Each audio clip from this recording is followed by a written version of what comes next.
잠언 30장 18절부터 33절까지입니다. 잠언 30장 18절에서 33절까지 읽겠습니다. 내가 심히 기이 여기고도 깨닫지 못하는 것 서너시 있나니 곧 공중에 날아다니는 독수리의 자치와 반석 위로 기어다니는 뱀의 자치와 바다로 지나다니는 배의 자치와 남자가 여자와 함께한 자치며 음녀의 자치도 그러하니라. 그가 먹고 그의 입을 씻은같이 말하기를 내가 악을 행하지 아니하였다 하느니라. 세상을 진동시키며 세상이 견딜 수 없게 하는 것 서너시 있나니 곧 종이 임금된 것과 미련한 자가 음식으로 배부른 것과 미움받는 여자가 시집간 것과 여종이 주모를 이은 것이니라. 땅에 작고도 가장 지혜로운 것 넷이 있나니 곧 힘이 없는 종류로 돼 먹을 것을 여름에 준비해야 하는 개미와 약한 종류로 돼 집을 바위 사이에 짓는 사방과 임금이 없어되 다 때를 지어 나가는 메뚜기와 손에 잡힐만 하여도 왕궁에 있는 도마뱀이니라.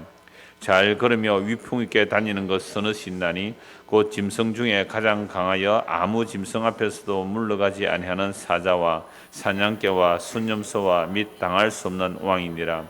만일 내가 미련하여 스스로 높은 죄 하였거나 혹 악한 일을 도모하였거든 내 손으로 입을 막으라. 대저 젖을 저으면 엉긴 젖이 되고 코를 비틀면 피가 나는 것 같이 노를 격동하면 다툼이 남이니라. 아멘. 오늘 본문에 숫자가 많이 나오죠. 서넛 이렇게 나와서 이것을 숫자 잠언이라고도 말합니다. 근데 지난주에 볼 때도 서넛이라는 숫자가 나왔는데요. 그 숫자만 우선 한번 보도록 하겠습니다. 15절 16절 보십시오. 잠언 30장 15절 16절.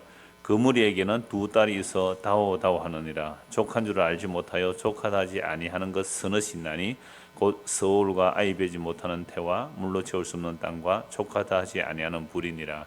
만족을 모르는 몇 가지를 말했죠. 자, 그렇다면 우리가 지난 수요일 이 말씀을 보고서 이제 추석도 지나고 한 주간 지나면서 우리는 만족을 했습니까? 만족하지 못했습니까? 추석 명절 지내면서 족함을 누렸습니까? 아니면 그머리의 두 딸처럼 다오다오 하면서 살았습니까? 우리의 자녀들이 용돈 안 주셔도 만족합니다. 나는 예수님으로 자족합니다. 이럽니까? 용돈 더 달라 그랬습니까?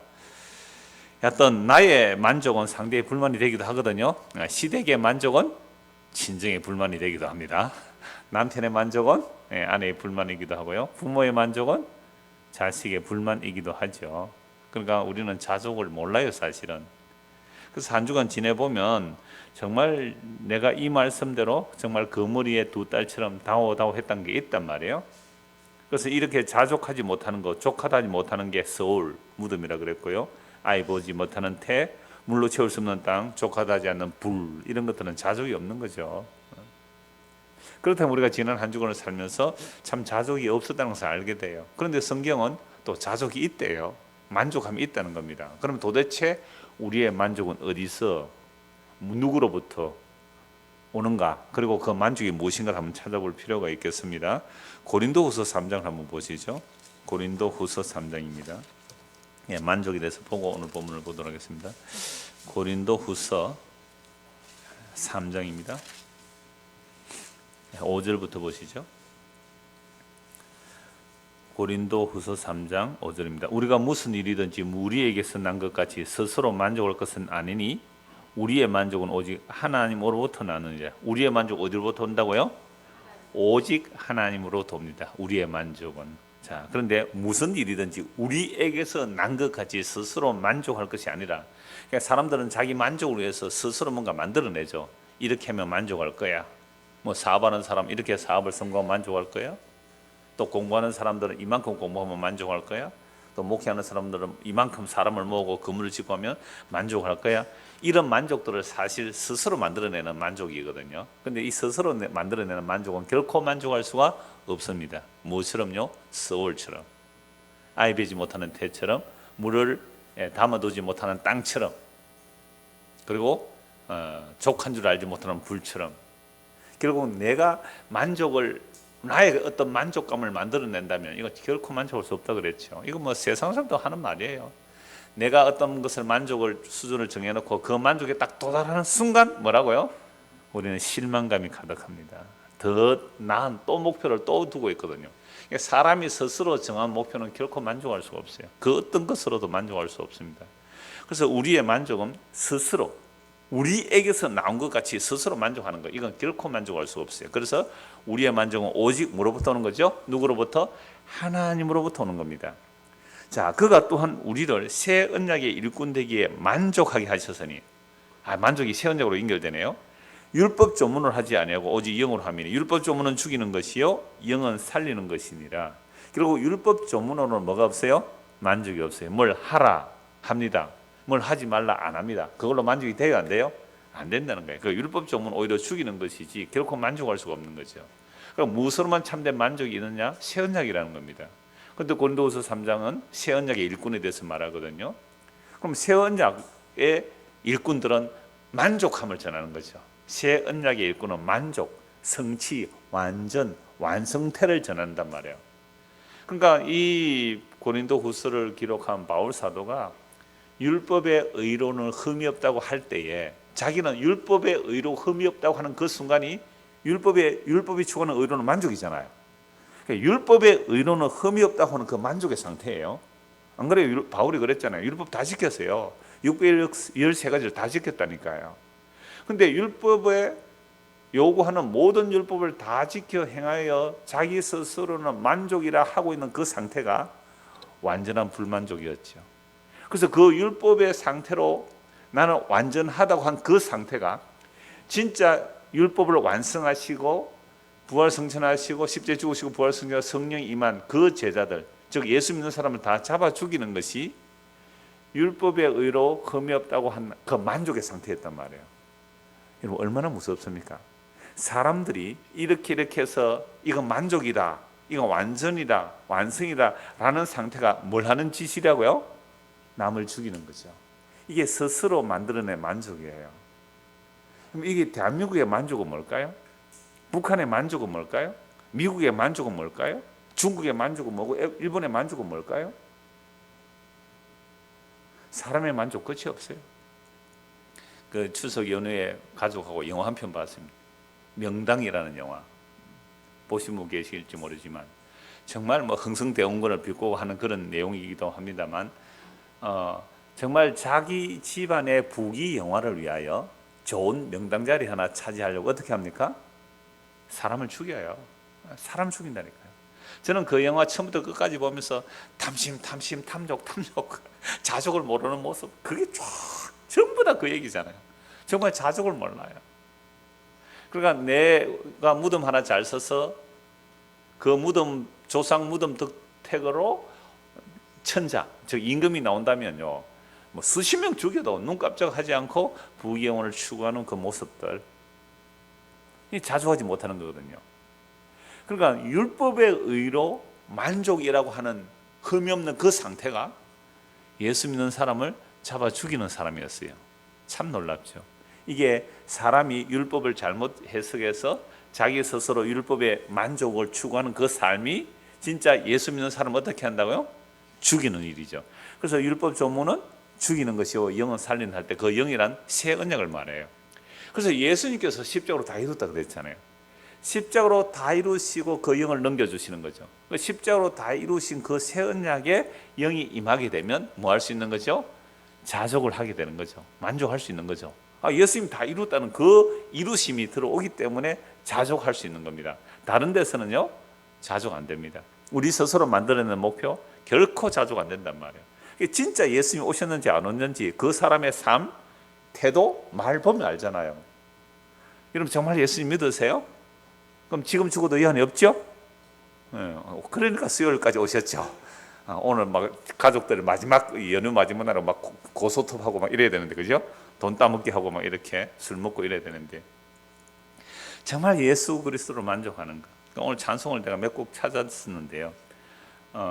찬송 그 가사에 보면 이거 있어요. 주 예수의 은혜를 충만하게 주옵소서. 그 후렴에 보면요, 주 예수만 나의 힘되고 내 만족함 됩니다. 주 예수만 나의 힘되고 내 만족함 됩니다. 이게 뭐예요? 정말로 새 언약이 임하여 새 언약으로 인하여 만족한 상태거든요. 이거 아니면 우리는 만족할 수가 없는 것이죠. 자, 그래서 지난주에 숫자 자문에서 만족을 모르는 것 때문에 제가 이 말씀까지 찾아보았습니다. 이제 오늘 본문을 보겠습니다. 18절입니다. 내가 심히 기이 여기고도 깨닫지 못하는 것 서너시 있나니 곧 공중에 날아다니는 독수리의 자치와 반석 위로 기어다니는 뱀의 자치와 바다로 지나다니는 배의 자치와 남자가 여자와 함께한 자치며 음녀의 자치도 그러하니라. 그가 먹고 그 입을 씻음같이 말하기를 내가 악을 행하지 아니하였다 하느니라.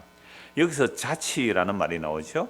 참 심히 기이 여기고도 깨닫지 못하는 게 서너시 있는데 공중에 날아가는 독수리가 공중으로 휙 날아갔단 말이죠. 날아가는 것은 보이는데 그 독수리에 날아간 자치가 있습니까? 없습니까? 없지요. 언제 독수리 날아갔느냐? 뭐 줄이라도 하나 있으면 표가 날 텐데요. 여러분, 근데 요즘 비행기 지나가면 비행기 지나가면 하얀 구름이 나오죠. 그게 비행기 엔진열 때문에 그걸 무슨 운이라 그래요? 비행운. 비행기가 지나간 구름이 생기니까 비행기 자체는 보여요. 그죠? 근데 그게 있을 때도 있고 없을 때도 있단 말이에요. 자, 그런데 옛날에 뭐 비행기도 없었을 때니까 이때 독수리가 휙 지나갔단 말이에요. 근데 자체가 없어요. 참 기이하네. 분명히 방향을 정해서 길이 있는데 날아갔는데 그 길이 안 보인다 이 말이잖아요. 그러니까 자체는 길이라고 할 수도 있고 흔적이라도 할 수 있는데 하여튼 신기하다 이거죠. 그럼 신기합니까? 여기에 대해서 신기해 보셨어요? 독수리가 휙 날아갔는데 자체가 안 보이는 것에 대해서 신기해 보셨어요? 별로 안 신기해 보였죠. 또 두 번째, 반석 위로 뱀이 한 마리 지나갔는데 뱀의 자취가 없어요. 뱀의 자취가 없어요. 뱀이 지나갔는데 봐야 이거 참 신기하다. 왜 흔적이 없을까? 또 바다로 지나다니는 배의 자취. 배가 쑥 지나고 나면 물론 잔물길은 생기는데 조금 있으면 어떻게 해요? 네가 지나갔나 흔적도 없단 말이에요. 그것처럼 남자와 여자가 함께한 자취며 이렇게 돼 있는데 여기서 이제 자취, 흔적 이걸 가지고 어떻게 보느냐 20절을 끊는 거죠. 19절까지 딱 끊으면 이런 거죠. 참 신기하다. 독수리가 날아가는 자취, 또 뱀이 반석으로 지나가는데 자취가 없다, 또 바다로 배가 지나가는데 그 자취가 없다, 남자가 여자와 함께 했다. 그러니까 남자가 여자가 모르는 남자 여자가 끌려서 서로가 하나 되었다. 참 신기하다. 그죠? 결혼까지 했네요. 이렇게 신기하단 말이죠. 근데 요걸 이제 20절과 연결하면 음녀의 이야기가 되거든요. 그래서 이제 신비하다, 신기하다라는 얘기를 하면서도 이제 20절 보면 음녀의 자취도 그러하니라. 그가 먹고 그의 입을 씻음같이 말하기를 내가 악을 행하지 않아하였다 하는. 그러니까 19절까지 자르면 남녀가 만나는 것도 참 신기하다 이런 표현이 될 수 있고 20절과 연결하면 뭐가 되는 거죠? 바람 피고 시침이 되는 걸 말하는 겁니다. 바람 피고 시침이 되는 거. 그러니까 한강에 배 지나가는 거 표나나 이런 것처럼 남자와 여자가 함께 한 표가 나느냐 이런 거 속된 말로 하잖아요. 이런 식으로 볼 수 있는 거죠. 그럼 이스라엘 백성들의 경우는 하나님이 남편이거든요. 하나님이 남편이고 이스라엘 백성은 신부란 말이에요. 근데 신부가 하나님 버리고 다른 우상 숭배하게 되면 뭐예요 이게? 바람 핀 거잖아요. 근데 바람 피는데 자기는 바람 핀 줄을 모른다 이겁니다. 바알을 숭배해놓고는 바알 숭배는 탐심이거든요. 풍요와 다산을 위해서 신을 섬긴 건데 그걸 여호와 이름으로 풍요와 다산을 섬겼단 말이에요. 그러니까 자기는 하나님 섬겼어요? 바알 섬겼어요? 하나님 섬겼다고 말은 하죠. 말은 여호와 하나님 섬겼다고 금송아지 만들어 놓고 여호와 하나님이라고 섬겼단 말이에요. 그러니까 그들은 금송아지 섬기하는 게 아니라 뭐예요? 여호와 하나님 섬겼다 그러잖아요. 그럼 몰라요 자기들은. 이 입을 싹 닦는 거죠. 음식 먹고 입을 닦으면 표가 안 나듯이 그렇게 말한단 말이에요. 자, 그런데 이 18절에서 20절 같은 이런 내용을 가지고 그 교부들의 주석을 보면 참 재미있게 풀어요. 너무 많은 양이라서 다 소개할 수는 없고요. 좀 알레고리해서 제가 적용을 할 수도 없는 것들도 있는데 그 중에 하나는 참 좋은 게 있어서 마음에 와닿아서 제가 하나 인용을 할게요. 3세기 교부거든요. 235년경에 있었던 교부 히폴리투스의 잠언 단편에 보면요. 어떤 주석이 있느냐면 이렇게 해놨어요. 바다를 항해하는 배가 지나간 흔적을 남기지 않듯이, 바다에서 배 지나간 흔적이에요. 이걸 어떻게 풀어내냐면 참 이렇게 표현을 하고 있어요. 바다를 항해하는 배가 지나간 흔적을 남기지 않듯이 바다에서처럼 세상에 있는 교회도 땅에 희망을 남기지 않습니다. 교회는 천국의 생명을 맡겨두기 때문입니다. 교회는 세상에서 잠시 동안만 자신의 길을 가기 때문에 교회가 가는 과정의 흔적을 추적할 수 없습니다. 야, 멋진 표현이죠.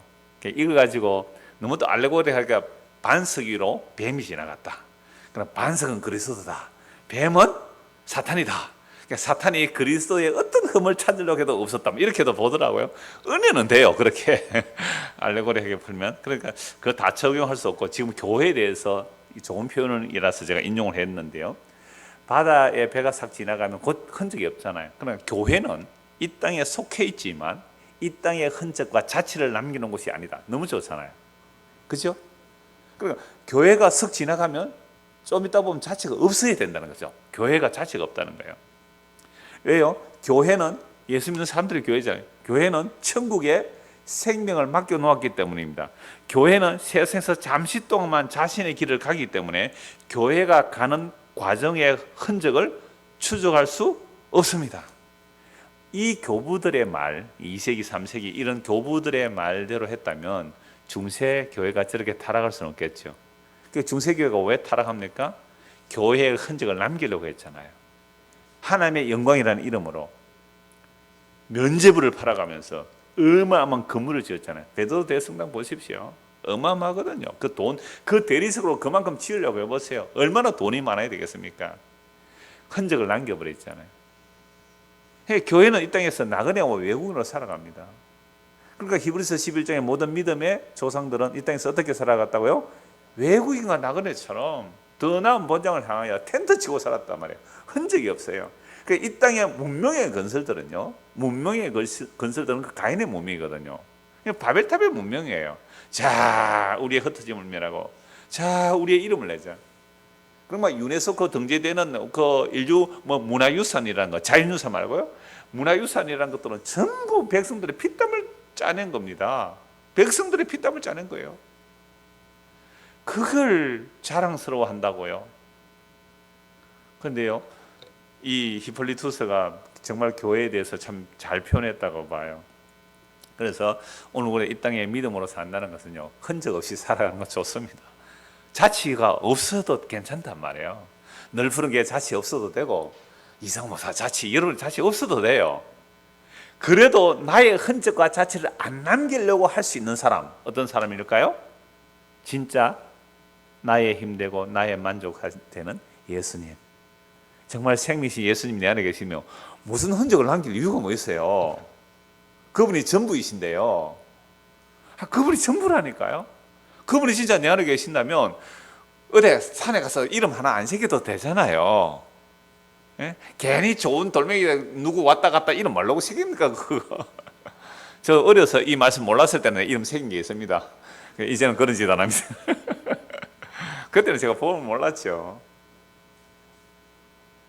자, 그래서 흔적이 없다라는 것이 음료로 그렇게 볼 수도 있고, 이렇게 살짝 이제 좀 알레고리한 해석이지만 그렇게 보면 정말 참 은혜가 되었습니다. 이제 21절 보겠습니다. 21절에서 21절. 이것도 숫자고 이것도 숫자 서너 개 하죠. 21절에서 23절. 세상을 진동시키며 세상에 견딜 수 없게 하는 것 서너시 있나니 곧 종이 임금된 것과 미련한 자가 음식으로 배부른 것과 미움받는 여자가 시집간 것과 여종이 주물을 이은 것이라. 그러면 세상을 진동시키고 세상이 견딜 수 없게 하는 것 서너시 있죠. 여러분들은 어떤 소식 들으면 견딜 수 없어요? 견딜 수 없는 소식. 세상을 진동시키고 세상을 요란하게 하는 그 견딜 수 없는 이야기들 어떤 것들이 있습니까? 자, 첫째가 뭐예요? 종이 임금되었다. 이것은 반역을 볼 수 있죠. 전복이 일어났다면 전복, 체제가 전복, 반역이 일어나면 종이 주인을 죽이고 임금을 죽이고 종이 임금된 것이죠. 그 다음에 미련한 자가 음식으로 배불렀다. 이 미련하다는 것은 어리석은 자가이거든요. 그러니까 미련하고 어리석은 자가 장사를 했는데 정말 돈을 많이 벌었다. 그러니까 부정한 방법으로 막 이렇게 했는데 돈을 많이 벌었다. 이 세상이 정말 어떤 거예요? 세상이 견딜 수 없는 거잖아요. 지금 우리나라의 경제 문제 가장 큰 골칫것 덩어리가 뭐예요? 부동산 문제잖아요. 어떤 데는 창원 같은 데는 부동산 가격이 뚝뚝 떨어지죠. 서울 같은 데는 아무리 부동산 잡는다고 막 가격이 천정부지로 올라가잖아요. 이거 누가 그러겠어요? 그 큰 손들이 있단 말이에요. 그걸 통해서 돈 버는 자들이 있어요. 정말 그런 거 보면 좀 견딜 수 없는 얘기 아닙니까? 그 정도는 견딜 수 없는 얘기 아니죠. 우리는 생명이 하늘에 시민권이 있기 때문에 그것만 그래 너희들 많이 먹고 불탈 때 같이 불타거라 뭐 까짓거 뭐 이렇게 할 수 있어요. 우리는 그거가 별로 흥분할 일은 아닌데, 하여튼 세상에 미련한 자, 즉 어리석은 자가 아주 부유하게 되는 거, 그거 견딜 수 없는 얘기 맞죠?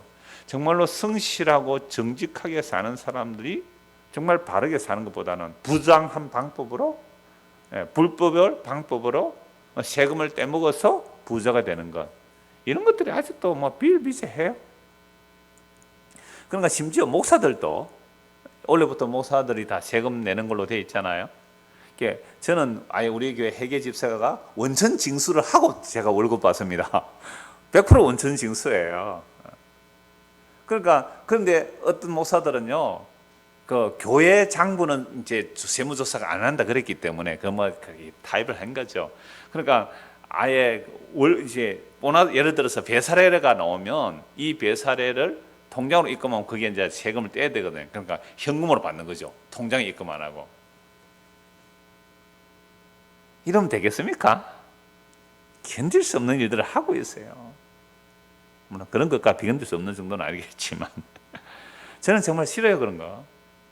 왜 정당하게 못하느냐 말이에요. 자, 그래서 미련한 자, 어리석은 자가 음식으로 배부르면 이거 참 견딜 수 없는 거라 그래요. 자, 23절. 미움받는 여자가 시집간 것과 미움받는 여자 시집갈 수 있죠. 이게 이제 그 율법에 의하면 이제 끄리낌이 있는 여자예요. 끄리낌이 있어서 원 남편에게서 이제 버림을 받았는데 또 다른 데 시집을 가는 것. 공동번역 보면 끄림칙한 여인이, 우리가 자세히는 모르지만 저 여자 어떻더라 막 그러면서 소문 막 안 좋게 나는 자가 나중에 시집을요 잘 가요. 그렇죠? 정말 뭐 어려서부터 부모가 잘 키워서 이렇게 한 그런 아니고 막 지 마음대로 막 그죠? 그런 소문 나는 거 있잖아요. 끄림착 여자. 근데 시집은요 흔히 세상 말로 잘 갔단 말이에요. 그것도 뭐예요? 세상이 견딜 수 없는 이야기래요. 예의 없는 것들, 옛날에 그런 영화가 있었어요. 예의 없는 것들. 그러니까 세상 나가보면 진짜 견딜 수 없는 거 많죠. 예의 없는 것들 많잖아요. 그러면 막 속에서 막 열이 나서 막 견딜 수 없다 그러는데, 하여튼 여기서는 네 가지를 말해요. 첫째는 뭐라고요? 종이 임금, 반역이 일어난 거죠. 미련하고 어리석은 자, 부당한 방법으로 부자가 된 것, 근데 끄림칙한 그 여자가 좋은데 시집간 것, 또 여종이 주모를 이은 것, 그러니까 여종이 주모를 이었다. 이것도 일종의 반역일 수가 있고, 예를 들어서 사라와 하갈의 경우를 볼 수도 있잖아요. 하갈이 종이잖아요. 근데 사라가 아이를 못 만나니까 사라의 믿음이 없었던 거죠. 아브라함은 언약을 받았는데 아이가 없자 사라의 말을 듣고 하갈을 제 아이를 가지죠. 하갈이 임신하자마자 어떻게 해요? 주인을 밟았죠. 견딜 수 없는 얘기잖아요. 누가 견딜 수 없었어요? 사라가 견딜 수 없어가 나중에 아이 놓고는 어떻게 해요? 아브라함 보고 옆구리 찔러가 빨리 저 여자 쫓아내라고 쫓아내잖아요. 여종이 참 주인의 은퇴를 위해서 아이를 가졌다면 겸손해야죠, 그렇죠? 근데 지가 주모 노릇 하려고 하다가 쫓겨나는 얘기죠. 그 다음에 한나와 버니나. 버니나는 아이를 가지는데 한나는 아이를 못 가지잖아요. 버니나가 한나를 격동시킵니다. 또 못 낳는 주제에 막 이렇게 나왔단 말이에요. 그랬을 때에 그 여종이 주모를 이어서 아예 자기가 주인 노릇하는 거, 이것 또한 이제 견딜 수 없다. 이렇게 볼 수 있지만, 그러나 저는 이 말씀을 우리에게 한번 적용해 보자 이 말이죠. 우리에게 이게 전복된 나라가 전복된 모습이잖아요. 종이 뭐요? 임금 자리 차지했잖아요. 여종이 주인의 자리를 차지했잖아요. 전복입니다. 우리는 이렇게 전복된 삶을 살지 않습니까? 여러분, 우리의 주인이 누구죠? 예수 그리스도죠. 예수님 나의 주인이죠. 예수님 나의 남편이죠. 예수님 나의 왕이잖아요. 그러면 나는 정말로 예수님을 주인으로 대접하면서 사십니까? 내가 주인으로 살아갑니까? 견딜 수 없는 얘기 아니에요? 조금 전까지는 여러분은 괜찮았죠. 조금 전까지는 마음의 안심이 좀 됐죠. 왜? 나는 뭐 종이 뭐 주인 뭐 반역해서 주인 자리 차지한 적도 없고, 여종이 있다가 그 우리 안주인 쫓아내고 내가 뭐 주인 그 주모의 자리 차지한 적도 없고, 그죠? 반역한 적도 없으니까 나는 안심이었는데 갑자기 뭐로 돼요? 전복이 일어났죠. 저는 이 말씀 보면서 세상을 요란케 하고 진동시키고 세상으로 견딜 수 없게 하는 것이 바로 내 본인임이 보이더라고요.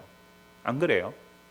우리가 말로는 예수님을 주여 주여라고 부르짖지만 결국 내 인생의 삶을 내가 나의 주인으로 살아가잖아요.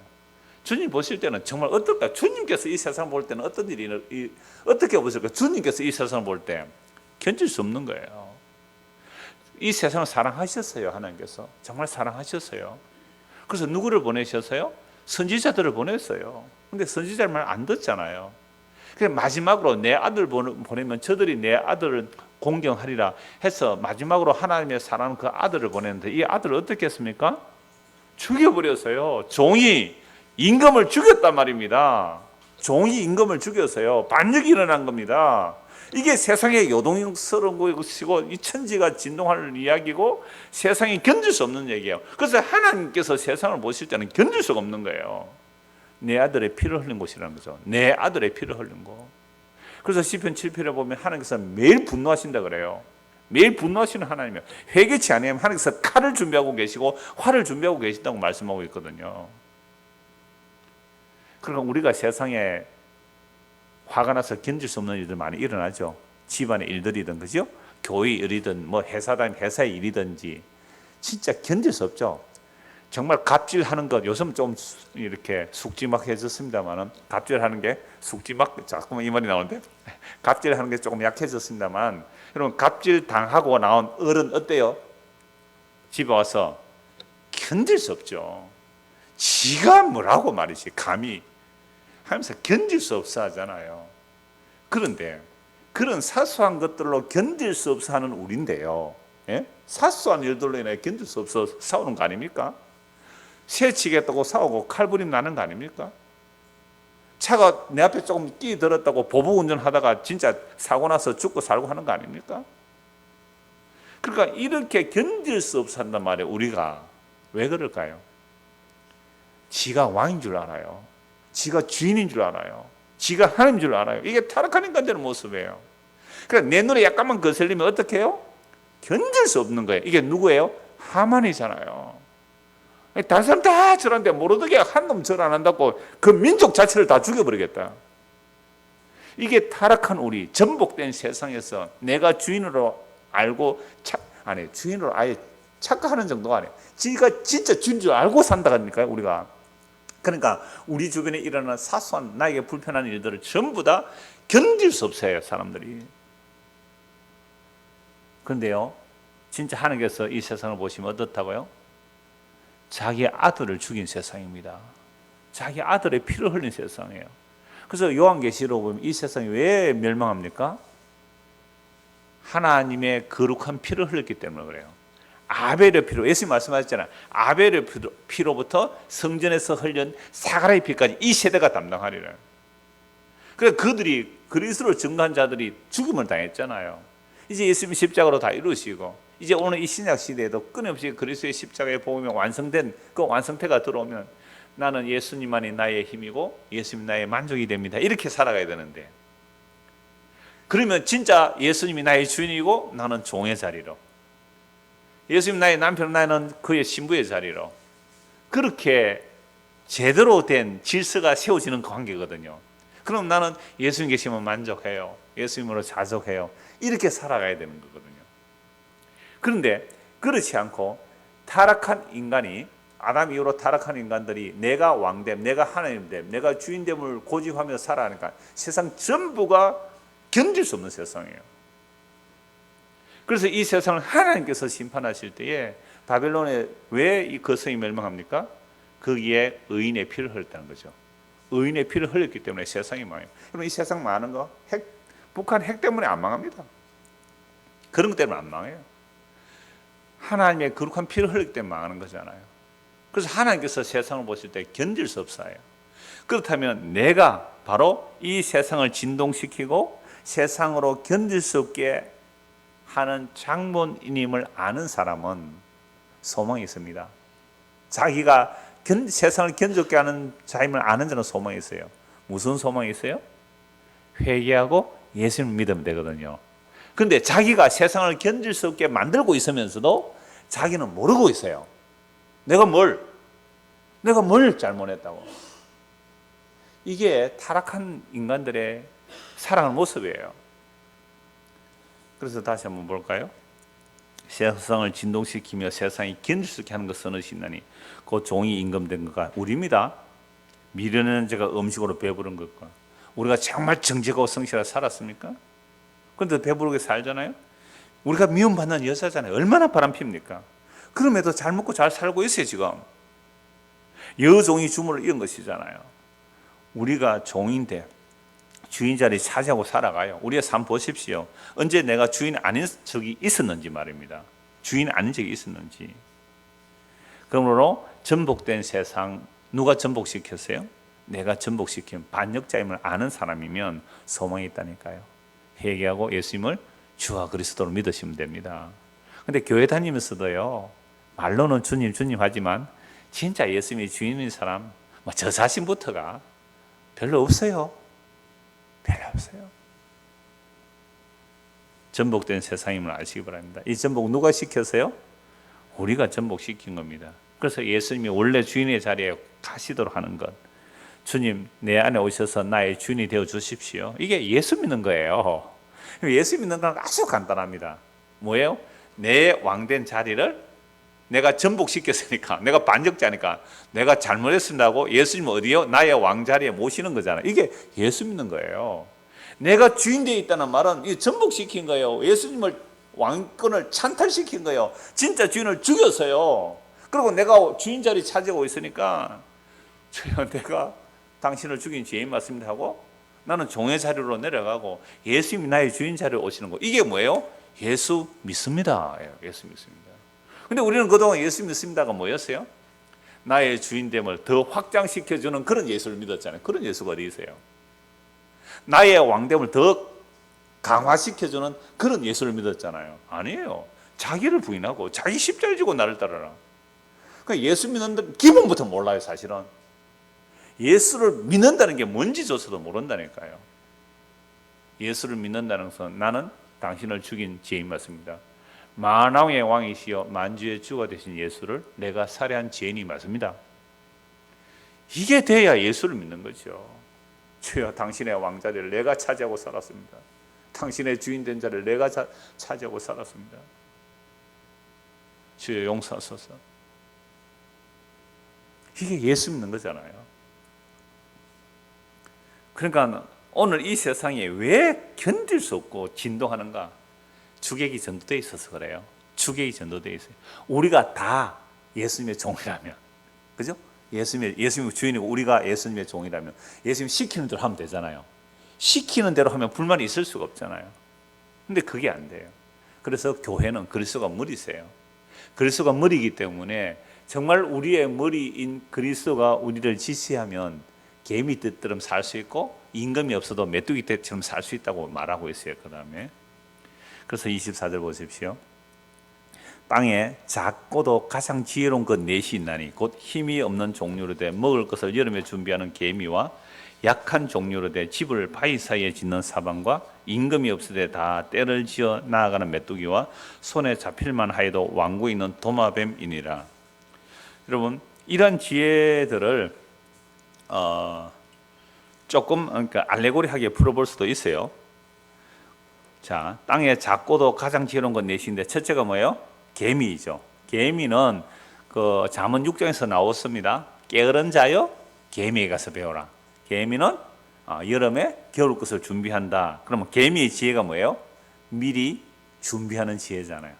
개미의 지혜는 미리 준비하는 지혜란 말이에요. 또 사반이라는 것은 오소리도 뭐 우리나라는 바위 틈에 사는 짐승이 이제 오소리 같은 게 있으니까 오소리라. 바위 틈에 살기 때문에 다른 짐승에 이렇게 해를 당하지 않을 수 있죠. 약한 종류지만 바위 틈에 집을 짓는 자. 또 임금이 없지만 다 때를 지어 나아가는 메뚜기, 손에 잡힐만 해도 왕국에는 또 이건 이제 지혜라고 하는 거죠. 그러니까 약하단 말이죠. 이것들은 다 약하지만 지혜롭게 살아간다라는 얘기죠. 자, 그렇다면 이제 아까 제가 그 교부들이 좀 알레고리하게 봤지만 이것 알레고리하게 좀 볼 수도 있단 말이죠. 그럼 계민의 지혜는 뭐라고 했어요? 계민의 지혜는 미리 준비한다. 미리 준비한다. 그렇다면 오늘 우리가 뭘 준비하면서 살아야 됩니까? 세상에 썩어질 것을 위해서 살아가는 것 당연해요. 세상에 썩어질 것을 위해서 준비하라고 하지 않아도 우리는 더 열심히 뭐예요? 준비하면서 살아갑니다. 열심히 일해요. 내일부터 또 일하러 가야 되잖아요. 자, 그러니까 세상의 것은 준비하라 하지 않아도 열심히 살아가요. 그런데 세상을 위하여 준비하며 살아가는 그 삶의 에너지를 10이라고 합시다. 그죠? 10. 그 에너지 10에 우리는 몇 프로 정도를 미래를 준비하면서 살아갑니까? 에너지를 투입한다면 1%? 아니면 10%? 보세요. 개미는 지혜롭다 그랬잖아요. 지혜는 장래를 준비하죠. 그럼 오늘 우리가 지혜롭다면 뭘 준비해야 돼요? 장래 준비하면서 사세요. 보험도 드시고 노후 대책도 마련하면서 사십시오. 이건 살아라 안 해도 여러분들 잘 챙겨서 가면서 사시죠. 그죠?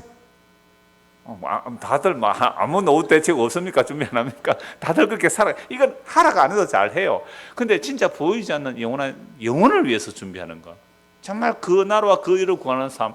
이건 얼마나 준비하느냐 이 말이죠. 얼마나 준비하느냐. 그러니까 우리는 미련하죠. 개미에게서 배워야 됩니다. 그러니까 개미는 참 약하지만 미래를 준비하는 지혜가 있잖아요. 두 번째는 너구리 같은 이제 바위 사이에 짓는 약하지만 바위 틈에 집을 지었고 안전하단 말이에요. 이게 좀 알레고리하게 풀어볼까요?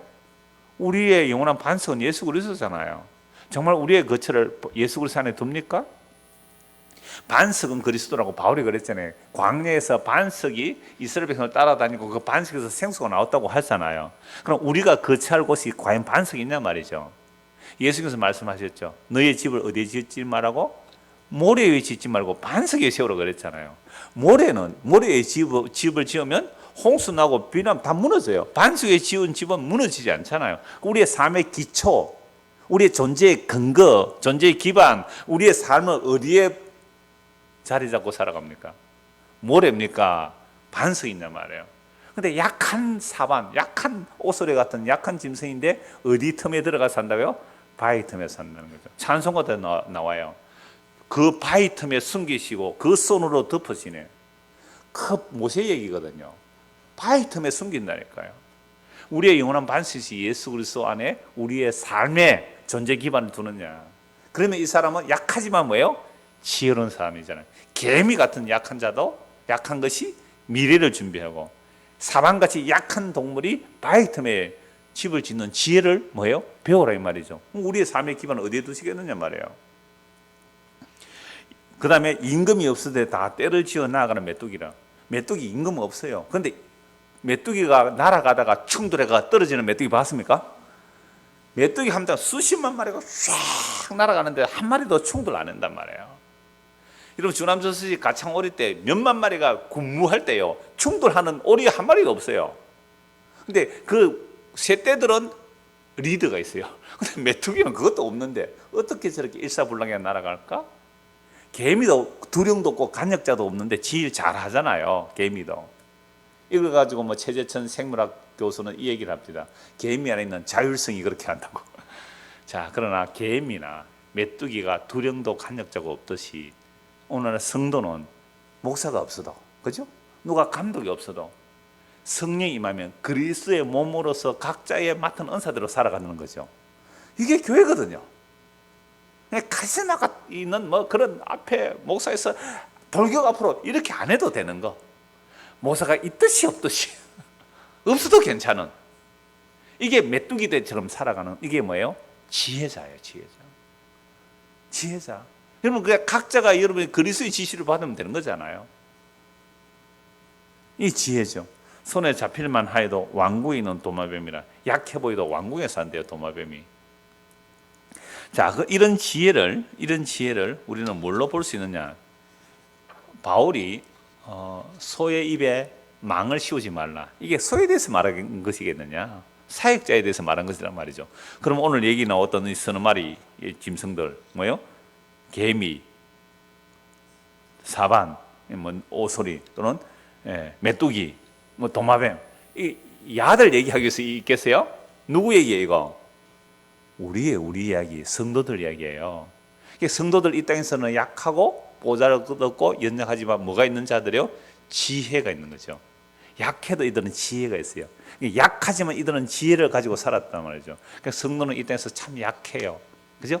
약하고 보잘것없죠. 뭐 가지고 살면 돼요? 지혜 가지고 살면 되는 거예요. 그게 새 언약의 백성들이거든요. 그래서 고린도전서 1장을 한번 보십시다. 고린도전서 1장 26절입니다. 고린도전서 1장 26절.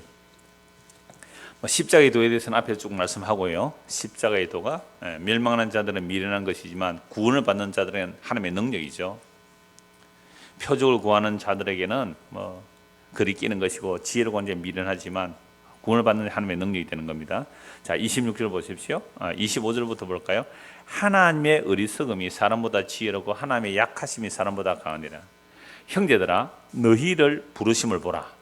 육체를 따라 지혜로운 자가 많지 아니하며 능한 자가 많지 아니하며 문벌 좋은 자가 많지 아니하다. 이걸 뭐라 그래요? 계임이라 그래요. 그래서 뭐 주식 시장에도 뭐가 있어요? 개미. 그럼 개미 뭐 수만 마리 더 달려들어도 그죠? 큰 손 한번 휘저으면요 개미는 다 떨어지잖아요. 개미는 약하다면 어리석고 작단 말이죠. 그러니까 너희의 부르심을 보라. 육체를 따라 지혜로운 자가 많지 않다 이 말이죠. 능한 자가 많지 않으며 문벌 좋은 자가 많지 아니하도다. 개미, 사반, 메뚜기, 도마뱀 이런 약한 종류란 말이에요. 누가요? 이 땅의 성도들이. 근데 우리는 이런 약함을 원합니까? 안 원합니까? 안 원하죠. 우리는 늘 강함을 원하잖아요. 근데 주님은 이렇게 말해요. 너희 부르심을 한번 봐라. 정말 너희들은 약한 자요? 보잘것없는 자이지 않느냐. 물론 가끔씩 약하지 않는 자도 있고 조금 볼만한 사람도 있을 수 있어요. 세상적으로. 근데 거의 없다는 거죠. 약한 자가 많다는 겁니다.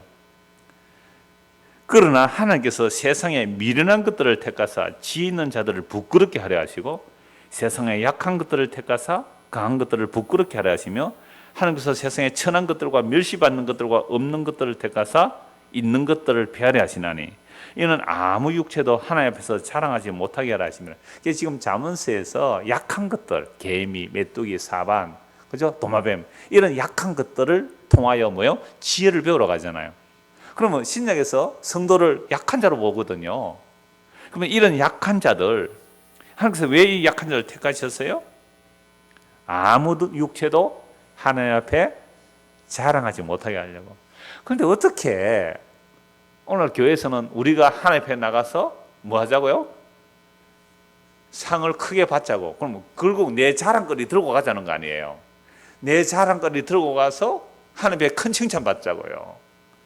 그럼 하나님 앞에 아무 육체도 자랑하지 못하게 하려고 어떤 사람을 택하셨어요? 개미, 메뚜기, 도마뱀, 사반 이런 약한 것들을 택했단 말이에요. 이런 자들은 자기 약함을 알기 때문에 지혜를 가지고 있었단 말이에요. 이 지혜를 개미의 지혜를 누가 주세요? 하나님이 주셨어요. 여러분, 타조에게 지혜를 안 주었어요. 그죠? 욥기서 나오잖아요. 타조에게 지혜를 안 줬단 말이에요. 그러니까 알 놓고 어떻게 해요? 내버려두고 가요. 그런데 알이 모래 속에서 자동 부화해요. 그런데 이 타조에게 지혜를 풍부하지 않은 하나님이라고 그러잖아요. 그런데 이 타조가 한번 달리면요, 말도 따라오지 못한다 그러잖아요. 날지도 못하는 타조인데. 그러니까 지혜를 하나님이 줬어요. 그럼 개미의 지혜, 메뚜기의 지혜, 사반의 지혜, 도마뱀의 지혜를 하나님이 주신 거잖아요. 이들은 장래를 준비하고 약하지만 바위 틈에 들어가서 안전을 구할 수 있단 말이에요. 그럼 오늘 신약시대 성도들은 다 약하고 보잘것없는 자들이에요. 그러니까 이들이 약하기 때문에 누구를 의지하고 누구를 자랑해요? 예수님을 지고 예수님을 자랑하잖아요. 이게 성도예요. 근데 우리는 다 뭐 하고 싶어요? 약하기보다는 강하기를. 내 이름이 높아지기를. 얼마나 지혜 없는 모습이에요. 이미 잠언서의 지혜를 말하고 있는데요. 그래서 30절 보십시오. 너희는 하나님으로부터 나서 그리스도 예수 안에 있고 예수는 하나님으로부터 나와서 우리에게 지혜와 의로움과 거룩함과 구원함이 되셨나니 기록된 바 자랑하는 자는 주 안에서 자랑하라 함과 같게 함이니라. 그러니까 자랑은 주 안에서 자랑한다는 말이 아니라 자랑하는 자는 주님을 자랑하라는 말이에요. 자랑하는 자는 주님을 자랑하라. 내가 예수님을 믿는다면 내가 예수님 안에 있는 거예요. 그럼 내가 예수님 안에 있다는 것은 예수님이 나를 완전히 사고 있는 거죠. 그럼 이 예수님 누구세요? 하나님께로부터 나와서 우리에게 뭐가 되어주세요? 지혜와 의로움과 거룩함과 구원함이 되세요. 그러면 된 거 아니에요? 여러분 예수 믿으세요? 뭘 얻으시려고 믿으세요? 지혜를 얻기 위해서, 맞죠? 의로움을 얻기 위해서, 거룩함을 얻기 위해서, 구원함을 얻기 위해서. 예수님 우리의 뭐가 돼요? 지혜예요. 예수님 우리의 의로움이에요. 예수님 우리의 거룩이에요. 예수님 우리의 구원함이에요. 다 얻었죠? 예수 믿고 얻을 거 뭐 있어요? 다 얻었는데 이건데요. 그러니까 나는 약해도 괜찮다는 거 아닙니까? 못나도 괜찮고요. 연약해도 괜찮은 거 아니에요. 여러분 이게 세상을 이기는 믿음이고요. 세상이 감당할 수 없는 당당함이라니까요. 그래서 성도가 이거 없어요. 예수 믿었는데 내가 왜 이렇게 가난할까? 예수 믿는데 내가 병들을 했을까? 예수 믿는데 나 실패했을까? 전부 다 더 헛된 강함을 구하는 게 마귀한테 속아서 그래요. 그래서 잠언서 보면 보십시오. 당당함이 나옵니다. 그 다음에 연약한 자들의 지혜를 말하면서 그 다음에 당당함이 나오거든요. 29절 보십시오. 잘 걸으며 위풍 있게 다니는 것 선을 있나니 곧 짐승 중에 가장 강하여 아무 짐승 앞에서 물러가지 아니하는 사자와 사냥개와 순념소와 당할 수 없는 왕이니라. 이 전부 당당함이죠. 앞에는 뭐예요? 약함이죠. 약한 자들은 뭘 가지고 있어요? 지혜를 가지고 있죠. 그래서 그들은 든든한 피난처를 찾아 들어가는 지혜가 있잖아요. 예수님 얘기 있잖아요. 자, 그런데 이 약한 자들이 이 세상에서 당당함으로 설 수 있다는 거예요. 사자처럼 힘을 가지라는 말이 아니에요. 당당함을 얘기하는 거예요. 그러면 사냥개, 이게 뭐 쪼매난 사냥개도요 큰 멧돼지한테 막 달려들거든요. 그 다음에 순념소, 순념소 당당합니다. 여러분들 순념소 키워보시면 알아요. 아주 당당해요. 순념소. 또 당할 수 없는 왕이다. 이 당당함을 말해요. 전부 다 기풍 있고 비굴하지 않는 그런 모습을 말하거든요. 자, 그러니까 잘 걸으며 위평에 다니는 이 서너 가지를 뭘 하냐면, 지혜로운 그 서너 가지가 이 성도의 모습이라면, 이 약하고 보잘것없지만 이 세상에서 성도는 뭐로 살아가요? 당당함으로 살아가는 거죠. 그러니까 어떻게 당당함으로 살아가는가? 보잘것없는 성도이지만 세상에 감당할 수 없는 모습으로 살아가는 성경에 얼마나 많이 나오는지 몰라요. 뭐 구약에서 수많은 예가 있잖아요. 얼마나 당당해요. 다니엘의 세 친구가 뭐라 그래요? 느부갓네살 왕 앞에 나는 당신에 절하지 않겠습니다. 풀무불에 들어가서 다 죽을지언정 나는 절하지 않겠습니다. 하나님께서 우리를 보호해 주시겠지만 혹시 보호해 주지 않고 다 죽을지라도 나는 당신에게 절하지 않겠습니다. 여러분 이 정도 당당하잖아요. 그런데 불에 던졌어요. 불에 던지는 사람이 불에 타 죽었어요. 왜? 풀무불을 7배나 높였으니까. 근데 왕이요 참 아꼈어요. 그 신입생들 아닙니까? 그 3년 훈련 받고 이제 겨우 신입생들이죠. 왕의 박사 자문그룹에 왔는데 기회를 주거든요. 자, 이제라도 절하라, 나에게 신상에 절하라. 그러면 풀무불에 안 떠지겠다고 굉장히 호혜를 베푼 거예요. 배려를 한 거죠. 그런데 야들이 그리 아니하실지라도 나는 절 안 하겠다니까 화가 나가 풀무불 7배 높이라. 그러니까 불에 던지는 그 군인들이 타 죽었단 말이에요. 불에 던졌어요. 세상에 깜짝 놀랐어요. 던지게 3명 아니냐? 그 누가 와 있어요? 사람 같으니 예수님이 거기 와 계세요. 구약의 그리스도가 거기 와 계시는 거예요. 보호하고 계세요. 야, 빨리 나오너라. 나와보니까요, 머리카락이 불에 탄 냄새도 안 났대요. 그러면 삼겹살 구워 먹으면 냄새 많이 납니다. 이 머리카락에 삼겹살 냄새가 스며들어가지고.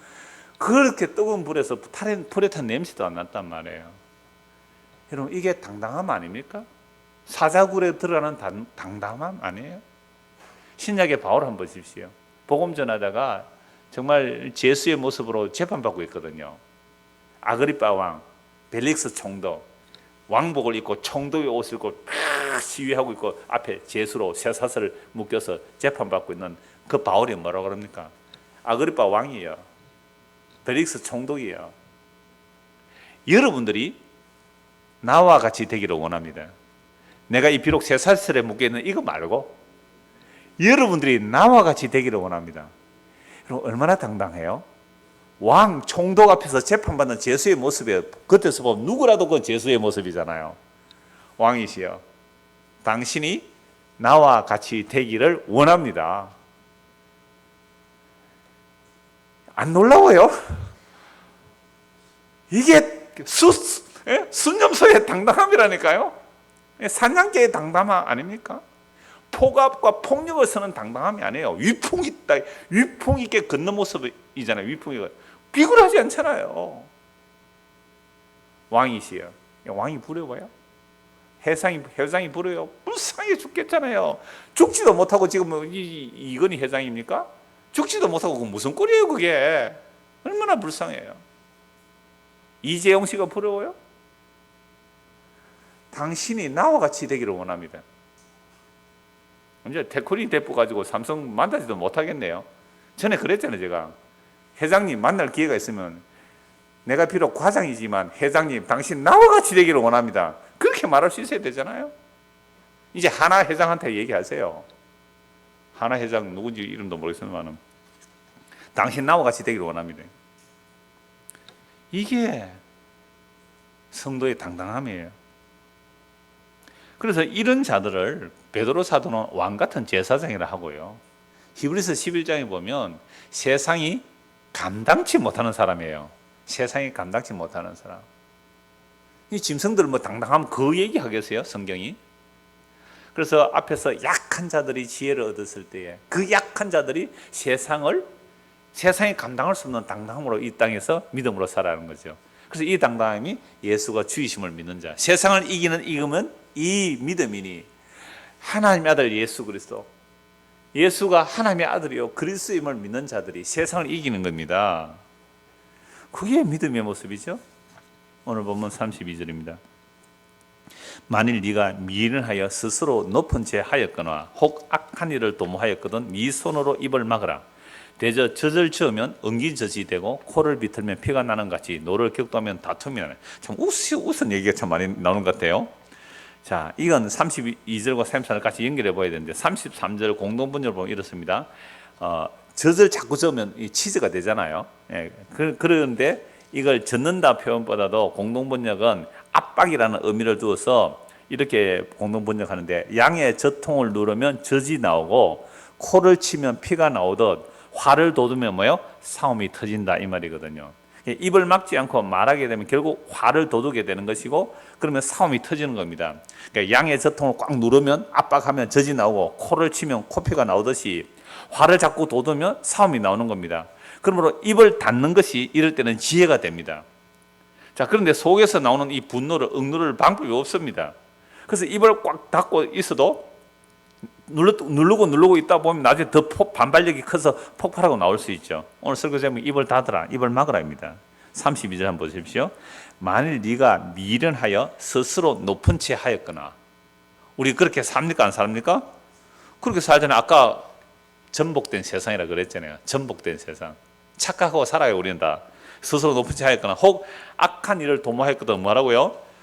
네 손으로 입을 막으라. 손으로 입 막는다고 막아집니까? 손으로 입 막는 막아집니까? 안 막아진단 말이에요. 그러니까 우리가 입을 막아서 그 악을 도모한 말들이 안 나와야 되는데 안 그렇더란 말이죠. 속에서 분명히 분노가 일어나요. 그래서 이걸 깨달았다면 빨리 막 입을 막고 털을 막고 자제를 해야 되는데 자제가 안 돼, 절제가 안 되잖아요. 자, 그래서 젖을 저으면 엉긴 젖이 되고 코를 비든 피가 나는 같이 노를 격도하면 다툼이 일어난다는 말이 이게 억압하는 거죠. 억압하는 거. 억압해낸다고 되지 않는단 말이에요. 그러니까 우리가 어떻게 입을 닫을 수 있을까요? 입을 안 닫고 내 안에 교만한 채 했고, 교만한 채 한 게 아니죠. 늘 교만하면서 살잖아요. 그리고 그 속에 있는 것들을 이렇게 입으로 내 나오는데 안 나옵니까 말이?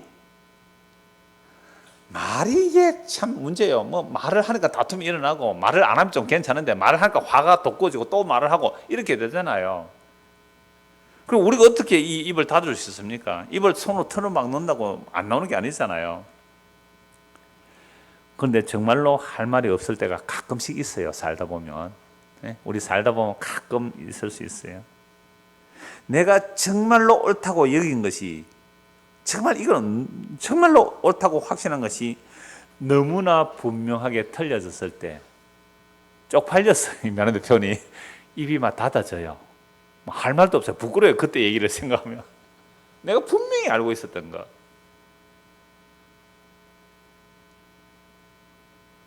또 너무나 어마어마한 풍경 앞에 섰을 때에 입이 막혀요.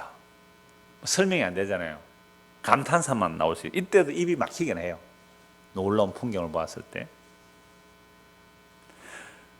엄청나게 맛있는 음식을 먹었을 때 이거 막 말로 표현을 못해죠.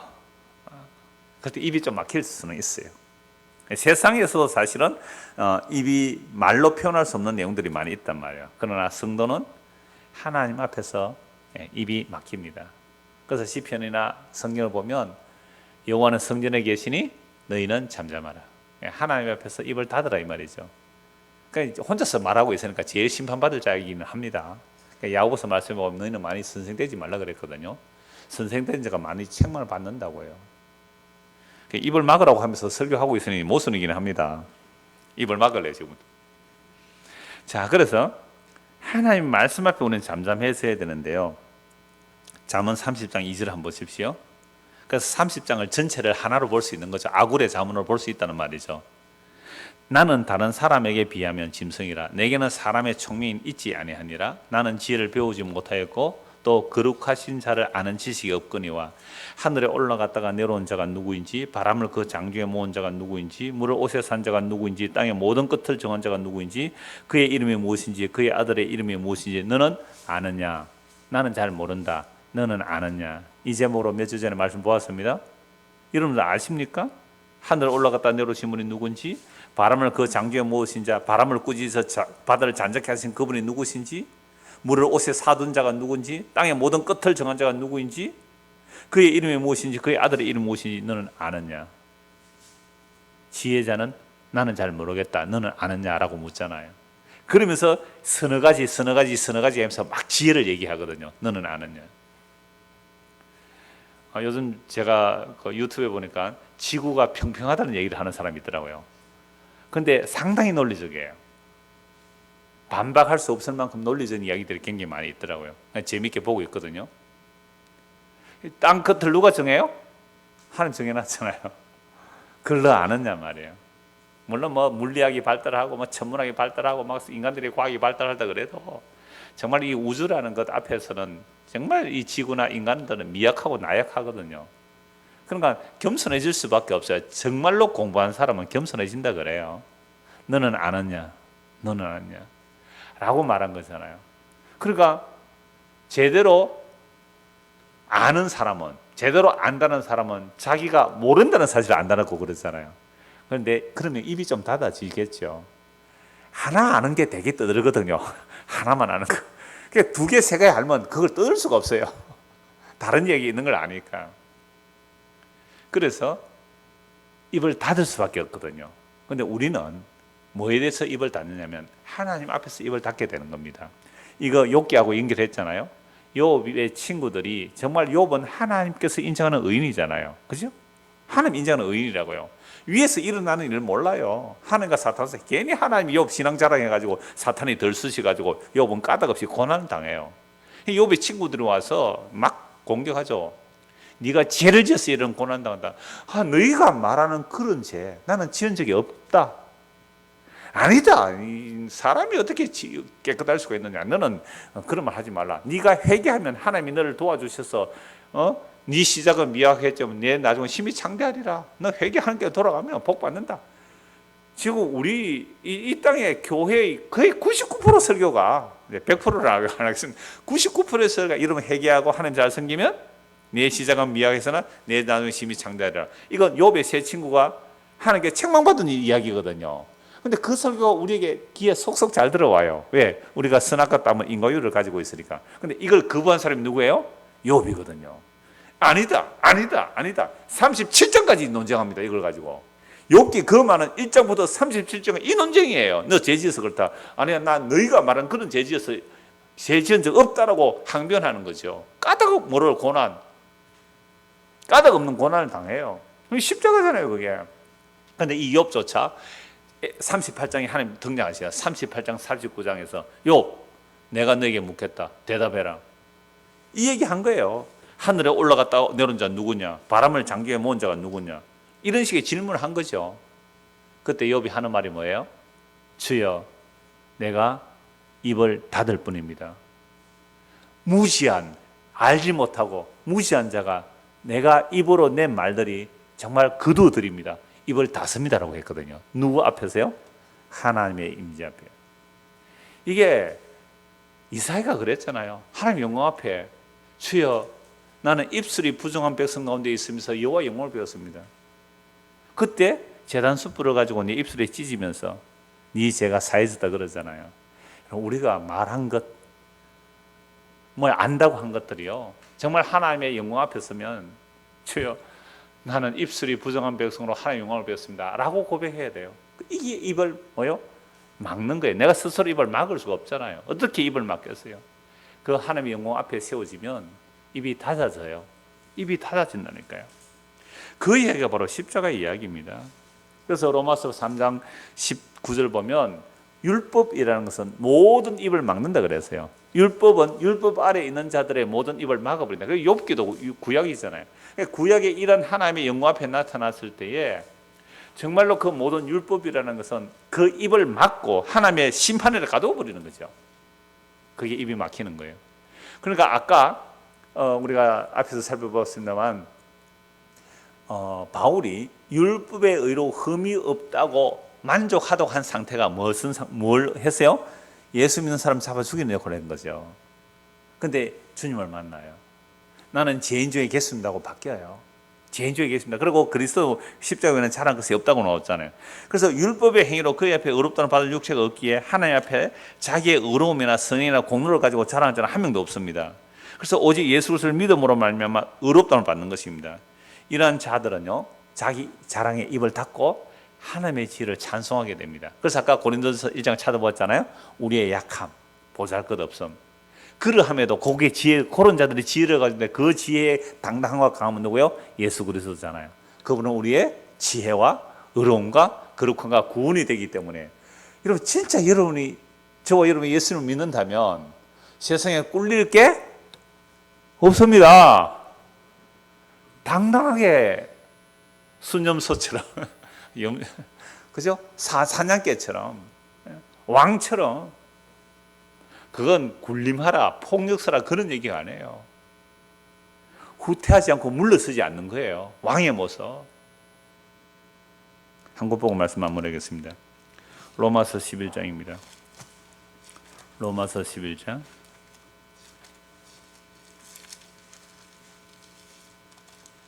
33절. 말로 닿을 수 없습니다. 하나님의 지혜, 십자가로 나타난 하나님의 지혜는 말로 닿을 수 없습니다. 깊도다, 찬송밖에 안 하죠. 깊도다, 하나님의 지혜와 지식의 풍성함이여 그의 판단은 헤아리지 못할 것이며 그의 길은 찾지 못할 것이로다. 이게 찬양이에요. 우리의 입을 닫고 찬양하는 내용이에요. 깊도다, 하나님의 지혜와 지식의 풍성함이여 그의 판단은 헤아리지 못할 것이며 그의 길은 찾지 못할 것이로다. 누가 주의 마음을 알았느냐? 누가 그의 모사가 되었느냐? 누가 주께 먼저 들어서 갚으심을 받겠느냐? 이는 만물이 주에게서 나오고 주로 말미암고 주에게로 돌아갑니다. 그에게 영광이 세세에 있을지어다. 아멘. 이걸 아는 사람은 내가 지금 개미처럼 약하고 메뚜기처럼 약하고 사반처럼 그렇게 보잘것없고 연약하고 무력할지라도 참된 지혜를 가진 자예요. 이런 자들은요, 예수 그리스도를 믿기 때문에 당당해요. 물러서지 않아요. 비굴하지 않습니다.